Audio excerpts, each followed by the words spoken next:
ኢየሱስ ሕያው ኮይኑ መቃብር በርሀ ተፈጽሞ እዩ ኩሉ ተነበየ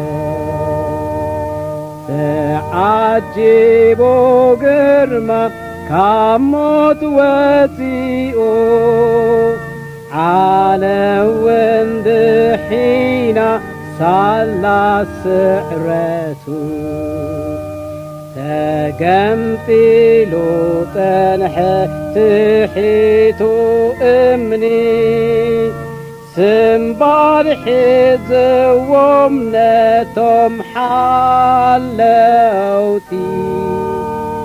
ሲኦል ውን ይናወጥ ሃሌሉያ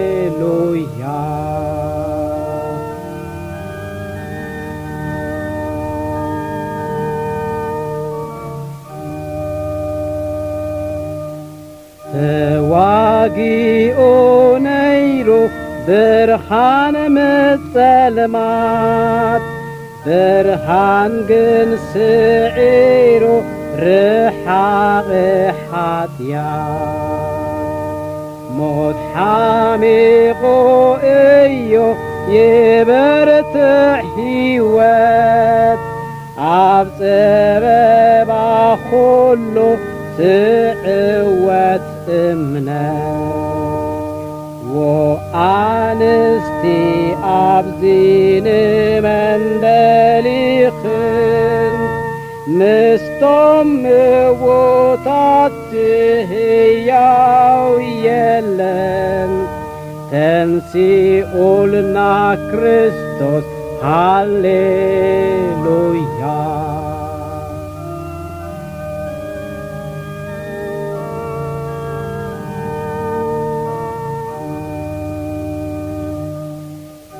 ተዓሪቁ ሕጃይ ሰማይ ምስ ምድሪ መቃብር ምስ ሰማይ ኮይኑ መእተዊ ኣብቲ መስቀል ክርስቶስ ድንን ዝበልኩም ቅኑዕ ዓብዪ ሓጎስ ትብዓት ይሕደርኩም ባሕዘልኩም ናብ ጓሳኹም ሕጂ ምጡ ምሳኹም ይኸይድ ከም ተስፍኡ ናብ ሕይወት ይመርሕ ሃሌሉያ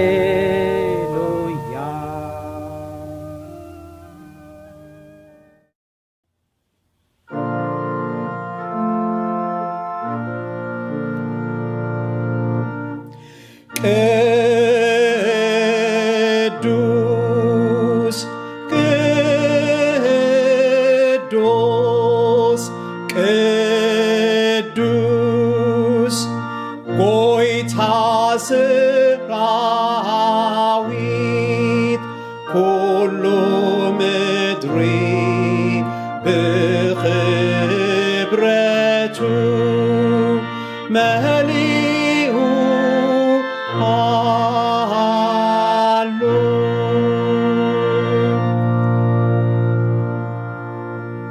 እግዚአብሔር ኣብ ቅዱስ መቕደሱ ሎ ዝፋኑ ኸዓ ኣብ ሰማይ እዩ ነቶም ትሑትን ልቁስን መንፈስ ዘለዎም ድማ ቀረብኦም እዩ ጓይቶም ዝንስሑ ይሰምዕ ናብ ጸሎቶም ከዓ ጸኒሉ ይሰምዕ ለዚ ኣሚንና ናብ ዝፋንጸጉ ንቕረብ ሓጢኣትናን ዕዳናን ድማ ከምዚ ኢልና ንተኣመን ወኣምላኽ ከም ሳህድኻ መሐረኒ ከምቲ ዓብዪ ርሕራሕኻ ኣበሳይ ደምስስ ካብ ኣበሳይ ኣጸቢቕካ ሕጸበኒ ካብ ሓጢኣተይ እውን ኣጽርየኒ ኣነ ኣበሳይ ይፈልጥ ኣለኹ እሞ ሓጢኣተይ ኩሉ ግዜ ኣብ ቅድመይ እዩ ኣነ ንኣኻ ጥራይ በደልኩ ኣብ ቅድሜኻ እከይ ገበርኩ ገጽካ ካብ ሓጢኣተይ ከውሎ ንብዘሎ ኣበሳይ እውን ደምስሶ ወኣምላኽ ጽሩይ ልቢ ፍጠረለይ ጽኑዕ መንፈስካ ኣብ ውሽጠይ ሓድስ ካብ ገጽካ ይትደርብየኒ ቅዱስ መንፈስካ እውን ኣይትግድፈኒ ሓጎስ ምድሓንካ ምለሰለይ ብፍቓደኛ መንፈስ እውን دقفني محر أملاخ نخلو خالوا زخون كابو ጸጋኻ ካብ ወለዶ ይነብር ንስኻ ዕጉስን ጸዋርን ኢኻ ንዝንስሑ ዘበሉ ኩሎም ከአበለሎምን ኃጢአቶምን ይቕረ ትብለሎም ግድማ ብለውሃትካ ናብ ህዝብኻ ክትርኢ ልማኖ ደቅኻ ድማ ክሰምዕን ልምነካሉና እግዚአብሔር አምላኽና ኃጢአት ኩሉ ይቕረ ትብል ዓመፃ ኸዓ እተርሕቕ በይንኻ ንስኻ ኢኻ እሞ በዛ ሰዓት እዚኣ ብፍላጥ ይኹን ብዘይፍላጥ بحسب بقال بجبري أبقى ميخاز جبرنا يقول له أبسانا يغرق تبلنا نلمنا كارلنا إذ كله بتتفكروا الدخا بيسوس كريستوس سن حتياتنا أنت تناززنا نحتياتنا يغرق بلنا كب كل عمل أون كان صحنا إمونن صادقنيو آمين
وكل تخل سماوي أملاخنا بيسوس كريستوس قويتانا حق زلو وأمنة نمحرت كاتنع تصفان نبتس أينا دما لقم زي بالله فغر كتبنا نلمنك كالونا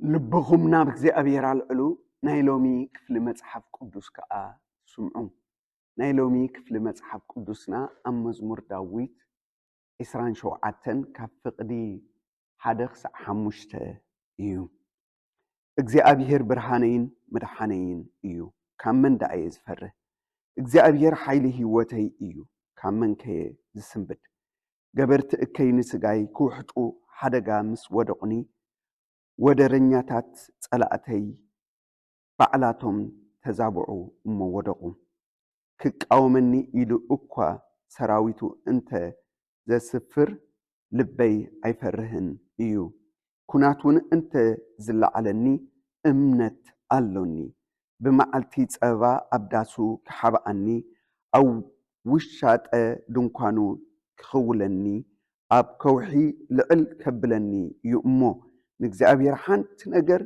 ለሚነዮ ውቃበ እግዚአብሔር ንምርኣይ መቅደሱ እውን ንምምርማርሲ ሙሉእ ዕድመይ ኣብ ቤት እግዚአብሔር ክነብር ደልየ ኣለኹ እዚ ቃል እግዚአብሔር እዩ።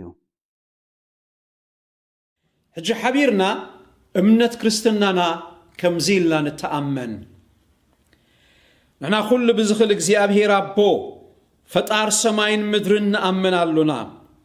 ንሕና ብሓደ ወዲ ብጎይታና ኢየሱስ ክርስቶስ መንፈስ ቅዱስ ተጠንሰ ካብ ማርያም ድንግል ተወልደ ብዘበን ጶንጢዮስ ጲላጦስ ሓሳረ መከራ ፀገበ ተሰቕለ ዝሞተ እተቐብረ ናብ ሲኦል ዝወረደ ብሳልሰይቲ መዓልቲ ካብ ምውታን ዝተንስአ ናብ ሰማይ ዝዓረገ ኣብ የማንት ኩሉ ዝኽእል እግዚአብሔር ኣቦ ድማ ኮፍ ዝበለ ካብኡ ከዓ ንህያዋንን ንሙታትን ክፈርስ ዝምለስ ንኣምን ኣሎና። ንሕና መንፈስ ቅዱስ ብሓንቲ ቅድስ ናይ ሐዋርያት ቤተ ክርስቲያን ብሕብረት ቅዱሳን ብሕድገት ሓጢአት ብትንሣኤ ሙታን ብህይወት ዘለዓለም ንኣምን ኣሎና። ኣሜን።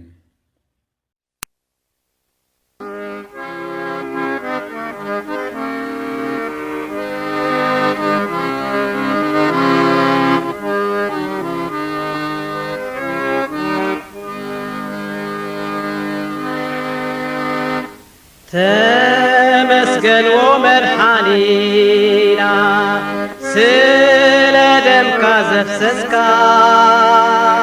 ካብ ተንኰል ሰይጣን ካብ ጸለማት ሳላኻ ኰና ድሑና ንልምነካ ኣምላኽና ስበሮ መቑ ሓጢአትና ባልሃና ካብናነ ኣድሕን ካብ ጽበት ዘበለ ርድኣና ካብ ቁዳት ሓጢአት ንስንፍትን ሃብ ጽንዓት ብሓይሊ ቅዱስ መንፈስካ ከይምርትዓና ገድልና ንልምነካ ኣምላኽና ስበሮ መቑ ሓጢአትና ባልሃና ካብ ኵናኔ ኣድሕን ካብ ጽበት ዘበለ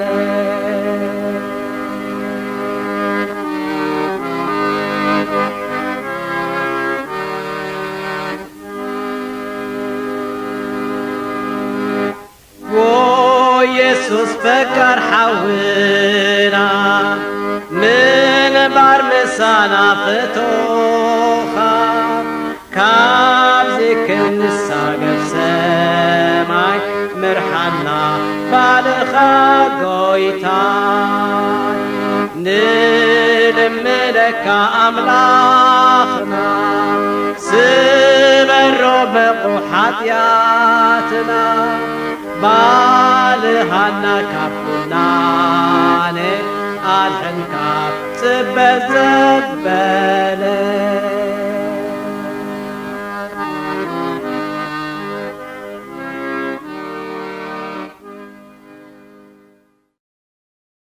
ጸጋን ሰላምን ወይታናን መድኃኒናን ኢየሱስ ክርስቶስ ምስ ኩላትኩም ይኹን። ናይ ሎም መዓንቲ ክፍሊ መጽሓፍ ቅዱስና ካብ ወንጌል ዮሐንስ ምዕራፍ 20 ካብ 19 ክሳብ 29 ብስም እግዚአብሔር ኣቦን ወድን መንፈስ ቅዱስን ሓደ ኣምላኽ ከንብቦ። በታ ቀዳመይቲ መዓልቲ ሶሙን ምድሪ ምስ መስሐ እቶም ደቀ መዛሙርቱ ነቶም ኣይሁድ ስለ ዝፈርሁ ማዕጾ ተሸጊሩ ነበረ እሞ ኢየሱስ ኣብታ ተኣኪቦሙላ ዘለዉ መጺኡ ኣብ ማእከሎም ደው ኢሉ ሰላም ንኣኹም ይኹን በሎም። እዚ ምስ በሎም ከዓ ኣእዳውን ጎኑን ኣርኣዮም። እቶም ደቀ መዛሙርቱን ንጎይታ ምስ ረኣይዎ ተሓጐሱ። ሽዑ ኢየሱስ ከም ብሓድሽ ሰላም ንኣኹም ይኹን ከምቲ ኣቦና ኣይ ዝለኣኸኒ ኣነ እውን ከምኡ እልእከኩም ኣለኹ በሎም። እዚ ኢሉ ኡፍ በለሎም እሞ መንፈስ ቅዱስ ተቐበሉ። ሓጢኣቶም ንዝሓደኩምሎም ይሕደገሎም፣ ንዝሓዝኩምሎም ከዓ ይተሓዘሎም እዩ በሎም። እቲ ዲዲሞስ ዝበሃል ቶማስ ሓደ ካባታቶም 12 ግና ኢየሱስ ክመጽእ ከሎ ምሳታቶም ኣይነበረን። እቶም ካልኦት ደቀ መዛሙርቲ ከዓ ንጎይታ ርኢናዮ በልዎ። ንሱ ግና ኣሰር እቲ ሽንካር ኣብ ኢዱ እንተዘይረኣኹ ኣጻብዐይ ድማ ኣብቲ እተሸንከረሉ እንተዘይእተኹ ኣብ ጎድኑ እውን ኢደይ እንተዘይእተኹስ ኣይኣምንኒ በሎም። ድሕሪ 8 መዓልቲ ከዓ እቶም ደቀ መዛሙርቱ ከም ብሓድሽ ኣብ ውሽጢ ነበሩ። ቶማስ ምሳታቶም ነበረ። ማዕፁ ተሸጊሩ ከሎ ኢየሱስ መፀ፣ ኣብ ማእከሎም ከዓ ደው ኢሉ እውን ሰላም ንኣኹም ይኹን በሎም። ድሓር ከዓ ንቶማስ ኣጻብዕካ ናብዚ ኣምፅእ ንእዳወይ እውን ረአ፣ ኢድካ ከዓ ናብዚ ኣምፅእ እሞ ናብ ጎድኒ ኣእትዎ፣ ኣማን እምበር ዘይኣማኒ ኣይትኹን በሎ። ቶማስ መሊሱ ጎይታይን ኣምላኸይን በሎ። ኢየሱስ ከዓ ሳላ ዝርኢኻ ኢኻ ዝኣመንካ፣ እቶም ከይረኣዩ ዝኣምኑ ብፁዓን እዮም በሎ። እዚ ቃል እግዚኣብሔር እዩ። ንጸሊ። ቅዱስ ቅዱስ ቅዱስ ኢኻ እግዚኣብሔር ኣምላኽና፣ ነመስግነካ ኣሎና። ኣምላኽ ብእምነት ክንጸንዕ፣ ኣባኻ ክንጽጋዕ፣ ብኣኻን ንኽብርኻን ደው ኢልና ክንመላለስ ጸጋ ካብ ልዕሌና ክተንብሮ ንጸሊ። ብቓልካ ተዛረበና። ክብሪ ኩሉ ንስኻ ውሰድ። ሽም ኣቦን ወድን መንፈስ ቅዱስን ሓደ ኣምላኽ ኣሜን። እግዚኣብሔር ይመስገን። ኣብዚ ዘንበብናዮ መልእኽቲ ቃል እግዚኣብሔር ኣብቲ ፍቕዲ 19 በታ ቀዳመይቲ ሰሙን ምድሪ ምስ መሰየ እቶም ደቀ መዛሙርቱ ነቶም ኣይሁድ ስለ ዝፈርሁ። ሕጂ ኣብዚ ቃል እዚ እንታይ ኢና ንርኢ ዘለና? እቶም ደቀ መዛሙርቱ እቶም ግብረ ሓይሉን ተኣምራቱን ዝረኣዩ፣ እቶም ምስ ኢየሱስ ኣብ መንገዲ ዝተጓዓዙን ካብኡ ድማ ዝተማሃሩን ኣብ ገለ እዋን ኣብ ገለ ግዜ እቲ ዝኣምንዎን እቲ ኣለና ኢሎም ዝሰዓብዎ ጎይታ ኢየሱስ ክርስቶስ ተሰቂሉ ተቐቢሩ ካብ መቃብር ከም ተንስእ እውን ሪኦም። ግና ኣብዚ ቃል እዚ ዝነግረና እንታይ እዩ? ኣብ ዕፁው ቤት ኮይኖም ተሓቢኦም ነይሮም። እቲ ምክንያት ከዓ ፍርሒ እዩ። ኣብ ህይወትና ኣብ ብዙሕ ነገር እንፈርሖ ኩነታት የጋጥመና እዩ። ብፍርሒ ተዋሒጥና ድማ ኣእሙሮናን ውሽጥናን ብጭንቂ ይወሓጥ። ንኾኖ ነገር ኣይንፈልጥን። ወንጌል ማርቆስ ምዕራፍ 6:48-49 ተንቢብናዮ ኢየሱስ ክርስቶስ ነቶም ደቀ መዛሙርቱ እንታይ ከም ዝበሎም እዩ ዝነግረና። ክኸዱ ሓልፉ ከም ዝነገሮም ግና ኣብ መንገዲ ማዕበል ምስ ኣጋጠሞም ንሱ ድማ ብባሕረ ናብኦም ገፁ ክመፅእ ከሎ ምስ ረኣይዎ ነቲ ዝፈልጥዎ ኢየሱስ ነቲ ምስኡ ዝጓዓዙ ኢየሱስ እውን ብፍርሒ ስለተዋሕጡ ከለልይዎ እውን ኣይከኣሉ። ምትሃት ከዓ መሰሎም እዩ። ሓደ እዋን ነቲ ንፈልጦ፣ ነቲ ንኣምኖ፣ ነቲ እንሰብኮ እተሰብከልና እውን ንርስዖ። እቲ ዘረስዓና ግን ፍርሒ እዩ፣ ጭንቂ እዩ። ስለዚ ኣብ ህይወትና ፍርሕን ጭንቅን ከኣቱ ከሎ ኣዝና ኢና ንፈርህ። ንኩሉ ፍርሕና ግና ኣብቲ ዕፁውና፣ ኣብቲ ፍርሕና፣ ኣብቲ ዘጨንቕና፣ ኣብቲ ዘሸግረና ሓደ ነገር የድልየና። ህላውነት ኢየሱስ ክርስቶስ ጥራሕ እዩ። ካብቲ ዘለና ፍርሕን፣ ካብቲ ዘለና ጭንቅን፣ ካብቲ ዘለና ምንዋፅን ክዕርፈና ዝኽእል። ስለዚ ኢየሱስ ኣብቲ ዕፁው ናይቶም ደቀ መዛሙርቲ ህላውነት ዝመፀ ኢየሱስ ኣብታ ተኣኪቦምላ ዘለው መፂኡ ኣብ ማእከሎም ከዓ እንታይ ደው በለ ይብለና።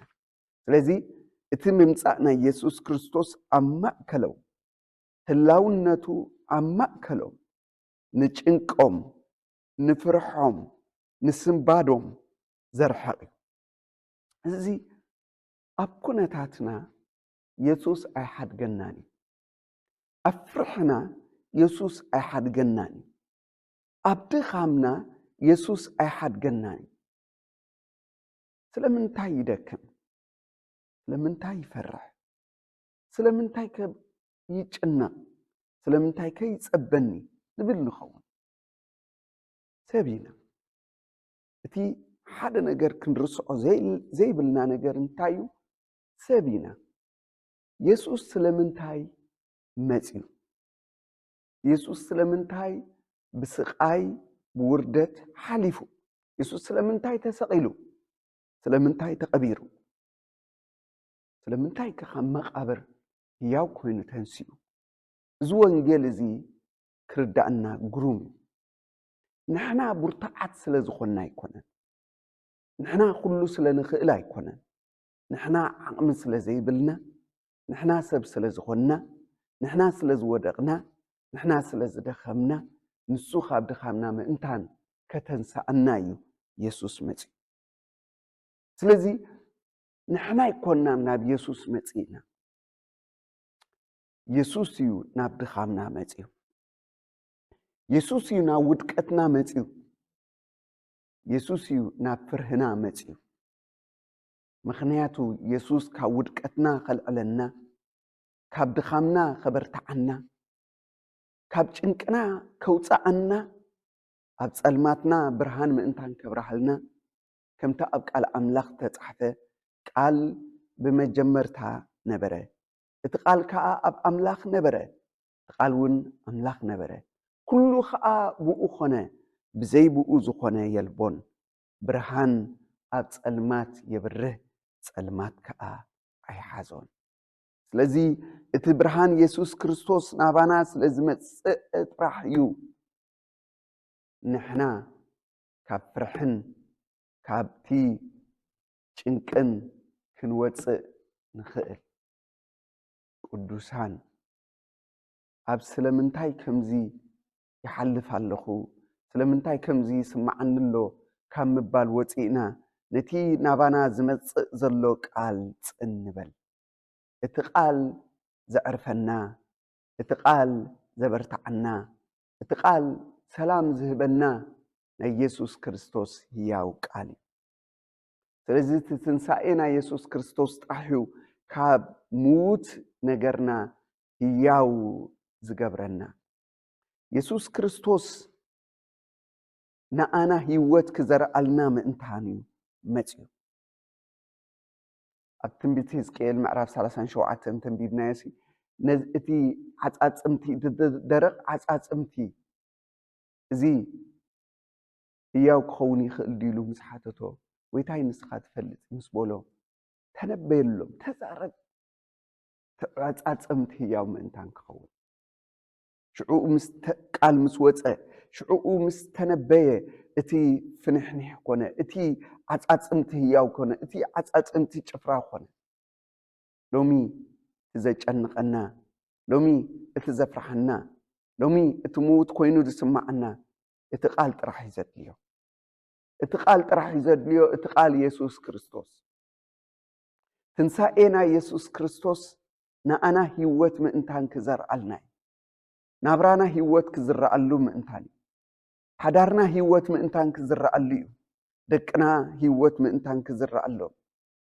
ሞት ኢየሱስ ክርስቶስ ትንሣኤና ኢየሱስ ክርስቶስ ኣብ ህይወትና ምእንታን ክግለጽ እቲ ዝሰበኸ ወንጌል ዝነገረ ኣብ ቤት ማእሰርቲ ዝኣተወ ጴጥሮስ ንሱ ኣብ ቤት ማእሰርቲ ከሎ እሞ ከዓ ናብ ፍርዲ ክቐርብ ተባሂሉ ኣብ ማእሰርቲ እሞ ከዓ ብመቑሕ ተኣሲሩ ብሓለውቲ ብፅኑዕ እናተሓለወ ከሎ ኣብቲ ዕፁ ቤት ማእሰርቲ ሓደ እኳ ክኣትዎ ዘይክእል ንኣምላኽ ዝጨንቆ ነገር የለን። ኣብኡ መልኣኽ ሰዲዱ መቆሕ ጴጥሮስ ፈቲሑ ተንስእ ድማ ኢሉ መን ይኸፍቶት ማዕጾ ንኣምላኽ ጨንቆ ነገር የለን ይኸዱ ይኽፈት ይኸዱ ይኽፈት ይኸዱ ይኽፈት እቲ ኣሲርናዮ ኣለና ዝበልዎ እቲ ሒዝናዮ ኣለና ዝበልዎ እቲ ኣብ ትሕቴና ኣሎ ዝበልዎ ንሱ ወፂኡ ኣምላኽ ከውፅኦ ስለ ዝፈትዋ ስለዚ ኣምላኽ እንተፈትዩ ክዓቶ ዝኽእል ነገር ከምዘየለ ንእመን እዚ ሎማዓንቲ እቲ ዝንገረና ዘሎ እዚ ዝተዓፀወ ነገርና ኣብቲ ዘጨንቐና ነገር ኣብቲ ዘሸግረና ነገር ኣብኡ ህላውነት ኢየሱስ የድሊ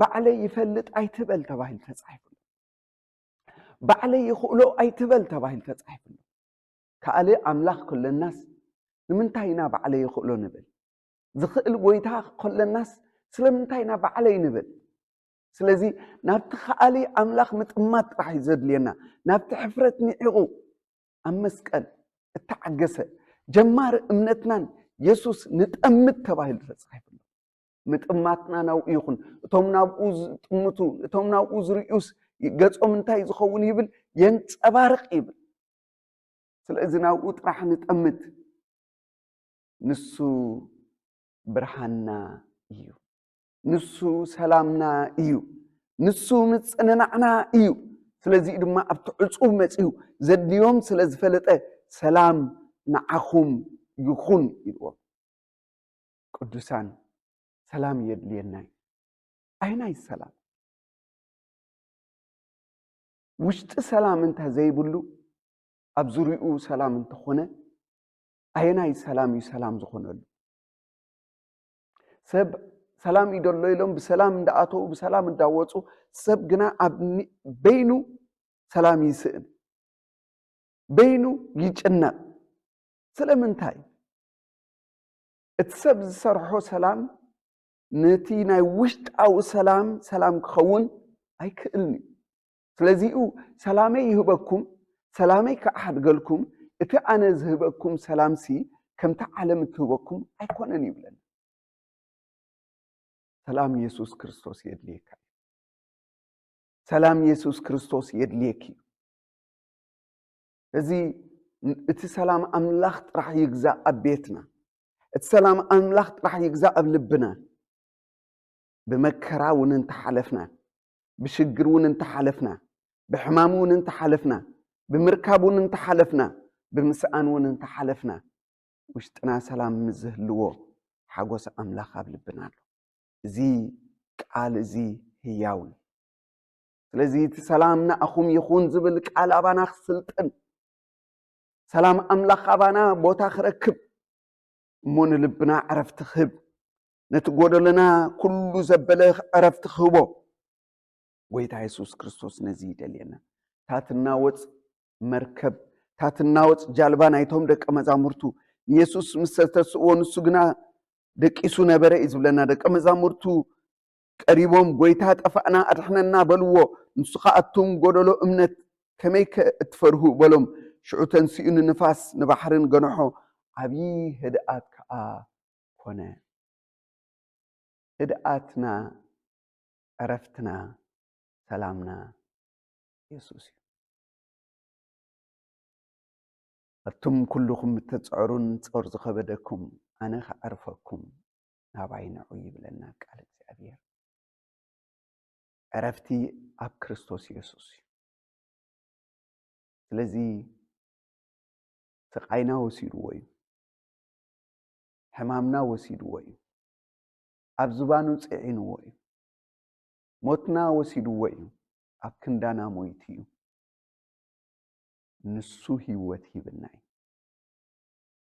هياو سلازقاني سلازي زق آلزي قبل بنفس وكفنا لومي كزرع يسوس كريستوس هياوي بيوت كنبر مئنتان أكندانا مويتو كامن قبر تنسيو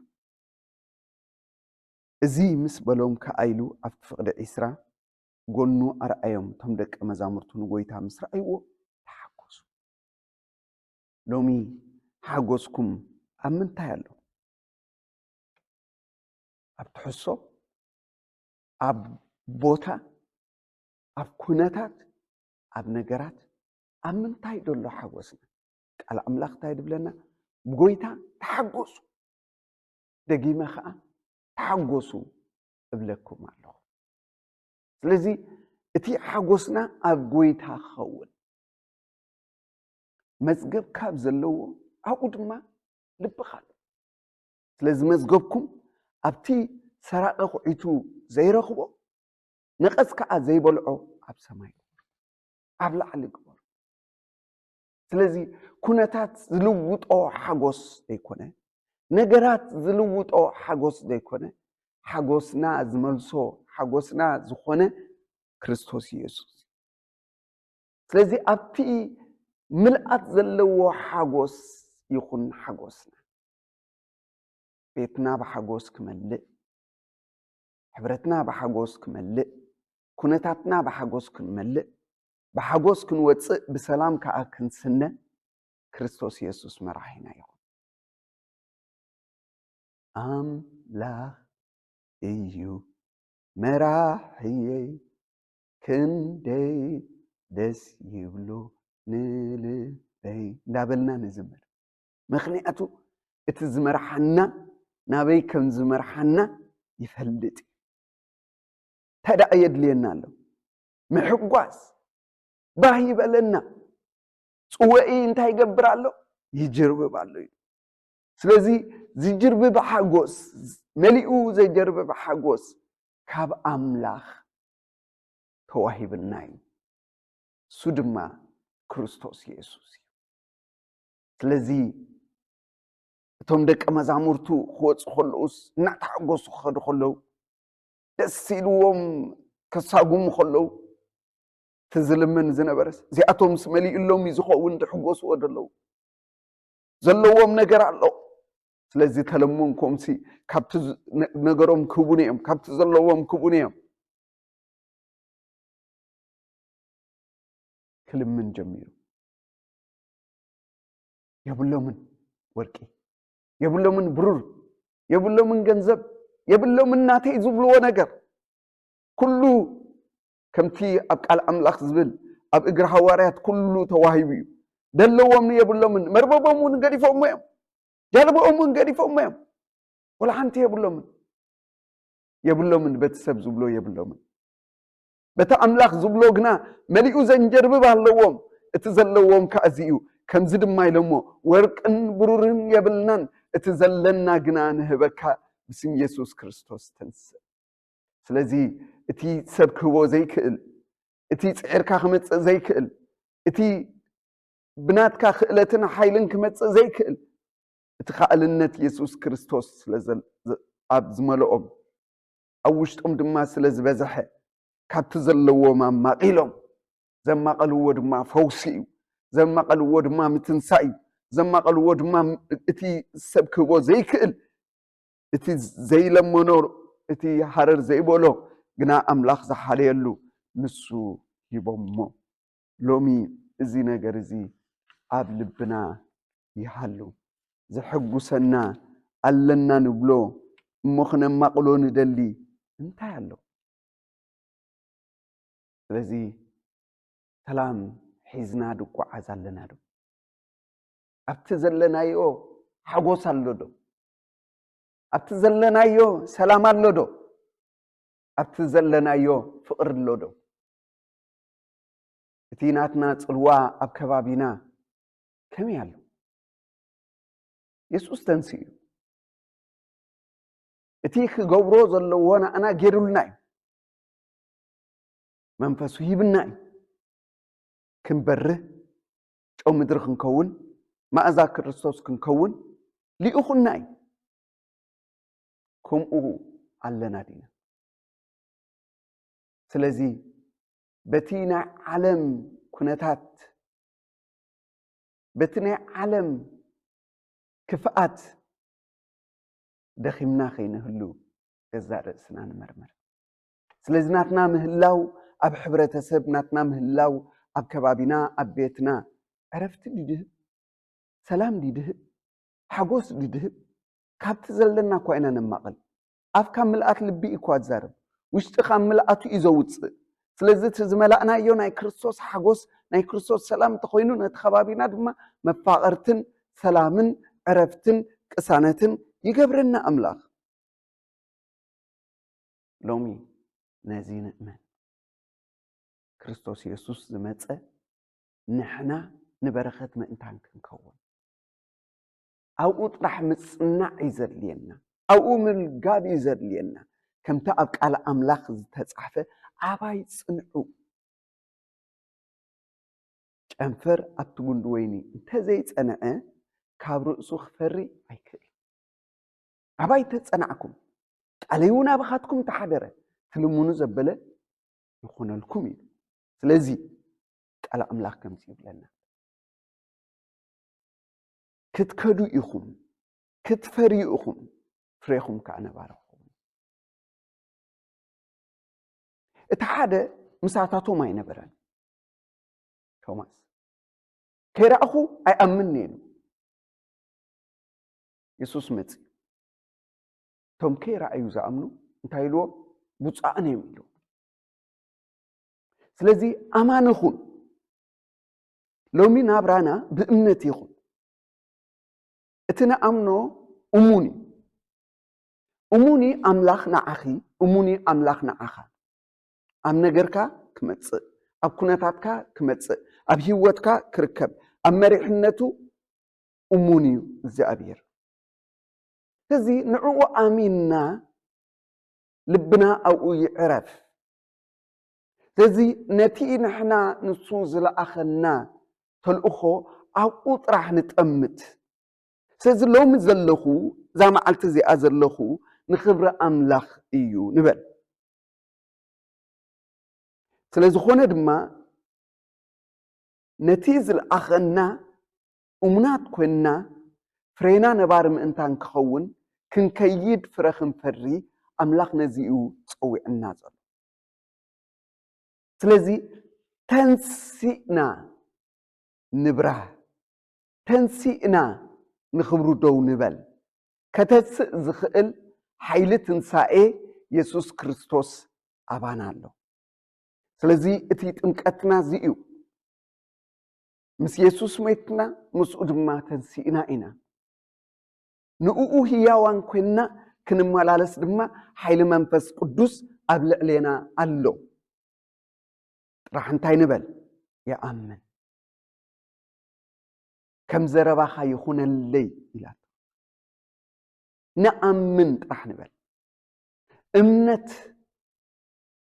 مخاطب يسوس كريستوس تركب امنت تصنع امنت كابيات متص انتلنا امنت كا مسمعات مسمع كا بقال كريستوسي اتقال كريستوس طرحيو دو كبلنا زخئل اتقال كريستوس طرحيو ابانا خوينو 130 زفري اتقال كريستوس طرحيو نسمعتو نبرخت زخون ስለዚ ኣብ ቃሉ ንጽናዕ ነቲ ቃሉ ሃረር ንበል ስለዚ መገድና ዘበለ ሁሉ ብቃሉ ቐንዕ ሎሚ ነቲ ቃሉ ንመገብ ስለዚ እቲ ቃል ኣባና ዘሎ ንሱ እዩ ህያው ዝገብረና እቲ ቃል ኣምላኽ ኣባና ዘሎ ንሱ ጥራሕ እዩ ፈረይቲ ክንከውን እሞ ንኽብሪ ኣምላኽ ድማ ክንነብር ዘኽእለና كألت سلزخنا دي كنس زخل حيل منفس قدوس أبانا سلزلوت راحنا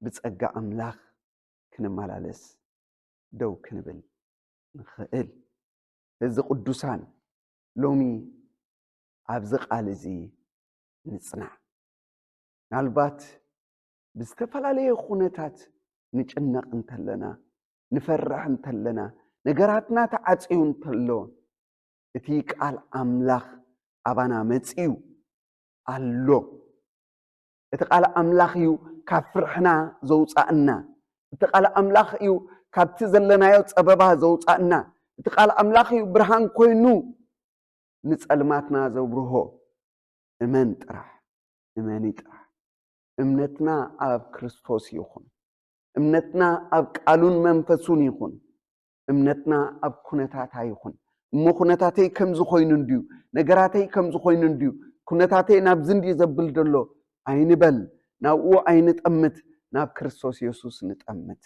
ንሱ ጥራሕ እዩ ንፍርህና ከርሕቆ ዝኽእል ንሱ ጥራሕ እዩ ንጸልማትና ከብርሆ ዝኽእል ንሱ ጥራሕ እዩ ዕረፍትን ሰላምን ክህበና ዝኽእል ስለዚ ናብኡ ንጠምት እቲ ቃሉ እሙን እዩ ከም ቃሉ ክንመላለስ እግዚአብሔር ብጸግኡ ይደግፈና ንጸሊ ቅዱስ ቅዱስ ቅዱስ ኢኻ እግዚአብሔር ኣምላኽና ነመስግነካ ኣለና ንስኻ እሙን ኢኻ እግዚአብሔር ኣቦ ካብ ኩሉ ፀበባና ተውፃእና ሙኸዓ ብቃልካ ጌርካ ከምቲ ኣብ ቃልካ ተጻሕፈ ቃሉ ልኢኹ ፈወሶም ተባሂሉ ተጻሒፍሎሞ ካብ ጉድጓዶም ከአውጾም ተባሂሉ ተጻሒፍሎሞ እቲ ምምጻእ ቃልካ ናባና ህይወት ሂብና እሞ ነመስግነካ ኣለና እግዚአብሔር ኣቦና ኣኻ ዘኽብር ህይወት ክልወና ኩሉ ግዜ ኣብ ቃልካ ክንጸንዕ ጸጋኻ ክተብዛሓልና ብስም እግዚአብሔር ኣቦን ወድን መንፈስ ቅዱስን ሓደ ኣምላኽ ንልምን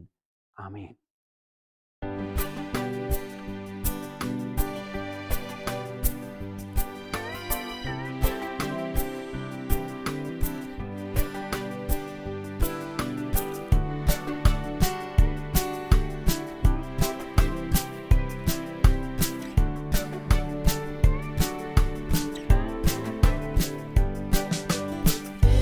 Mon calé yo zege badema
ዘለዓለማዊ ኩሉ ዝካለ ከአምላኽ ናይ ኩሉ ፈጣርን ሓላውና በኻን ምህለል ኣሎና ስለ ኢየሱስ ክርስቶስ ኢልካ መሐረና ኃጢአትና ውናይ ትዘክር በመንፈስ ቅዱስካ ቀድሰናን ንገሰናን ከም ቃልካ በቅዱስ አካይዳ ክንመላለስ በጸጋኻ ርድአና ንቤተ ክርስቲያንካ በቃልካን በቅዱሳት ምስጢራትካ አክባ አጽናዓያ ሓልዋ ነቶም በጸልማትን ሞትን ዑረትን ተአሲሮም ዘሎ ሁሉም አሕዛብካ መሐሮም ብርሃንን ህይወትን ክረኽቡ ለዘድሕን ጸጋኻ በወንጌል ሃቦም ንቅዱስ ስምካን ንኽብረትን ኢልካ ንሕና ኩልና ድማ ብድሓን ክንነብር ንኩሎም መራሕቲ ባርኽን ሓሉን ባይቶ መንግስት ዘበለ ሁሉ ባርኽ ንብረት ሰላምን ድሓንን አውርደልና ጥዑይ ዝጠቅምን አየር አንፍሰልና ፀሓይን ማይን በብዋኑ ሃበና ኩሉ ግብርና ቅኑዕን ጽቡቕን ክኸውን ምኽሪ ክርስትና ሓብረልና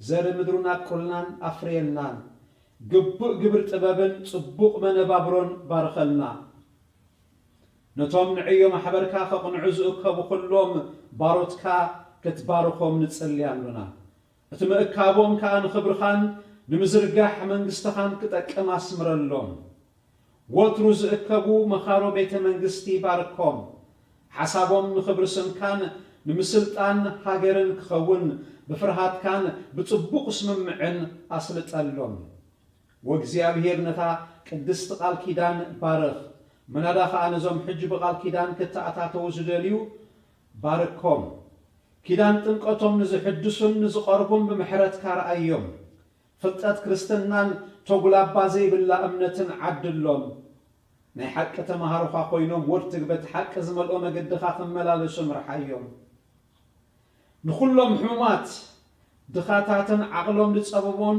ናሞን ዝቐረቡን አርህወሎም ንዘኽተማትን ንመበለታትን ብለውሃትካ መሓዘሎም ጊዜ ሞትና ምስ በጽሐ ርድአና ድሕሪ ሓላፊት ህይወትና ብጎይታናን መድሓኒናን ብኢየሱስ ክርስቶስ ናይ ዘለዓለም ብፅና ኣማቐለና አሜን ሓቢርና ንጸልይ ከምቲ ጎይታ ዝምሃረና ከምዚ ኢልና ኣብ ሰማያት እትነብር ኣቦና ስምካ ይቀደስ መንግስትኻ ትምጻእ ፈቓድካ ከምቲ ኣብ ሰማይ ከምኡ ከዓ ኣብ ምድሪ ይኹን ናይ ዕለት እንጀራና ሎሚ ሃበና ንሕና ንዝበደሉና ከም ዝሓደግናሎም በደልና ሓደገልና ካብ ክፉ ኣድሕነና እምበር ኣብ ፈተና ይተእትወና መንግስትን ሓይልን ክብርን ንዘለዓለም ናትካ እሞ አሜን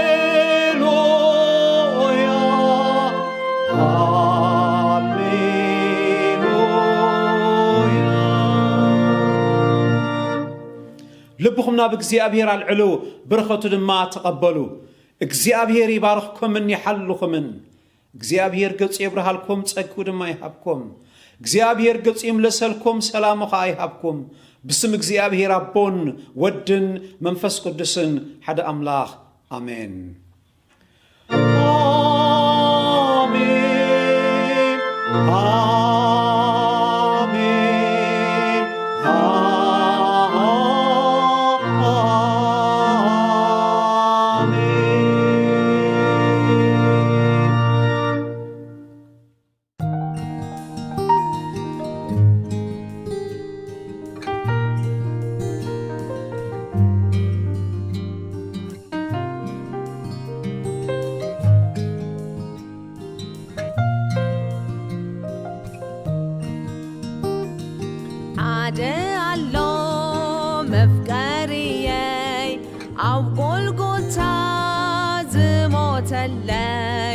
بحاجاتي تساقيلو أدحينني نحوارو هللويا نمدحاني علت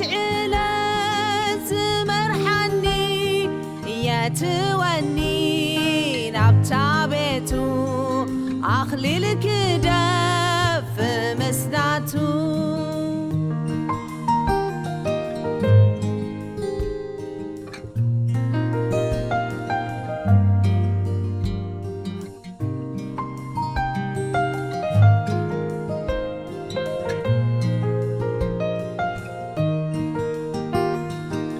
مفكري برتع قويتا حيلونا أي صنع والتا عم مدر بحر جزائي نزل من ورداي هللويا نمدحاني علت مرحني يتوني نبتابتو أخلي الكدف مسناتو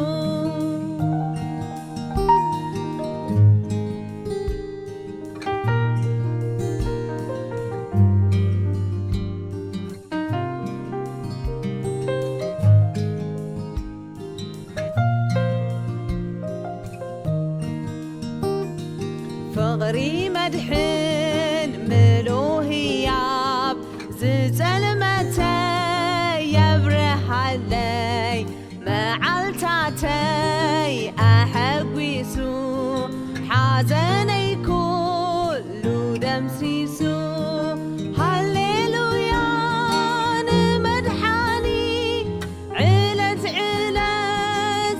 مرحني يتوني نبتابتو أخلي الكدف مسناتو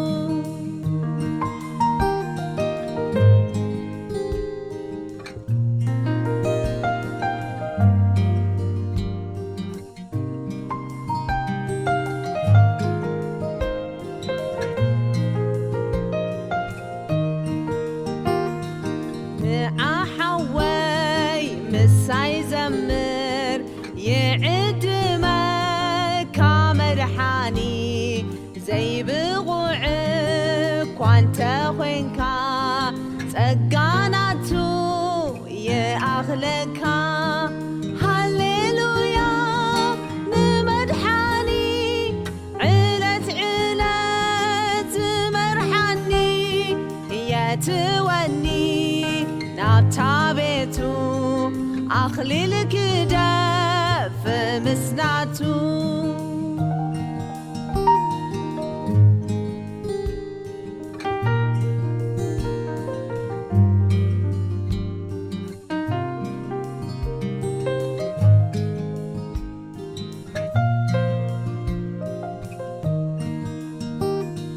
نعي حفتي ونزمري يعد ماكي مدحاني زي بغعتي انت وينكي تقاناتو يا أغلكي هللويا نمدحاني علت مرحني يتوني نبتابتو أخلي الكدف مسناتو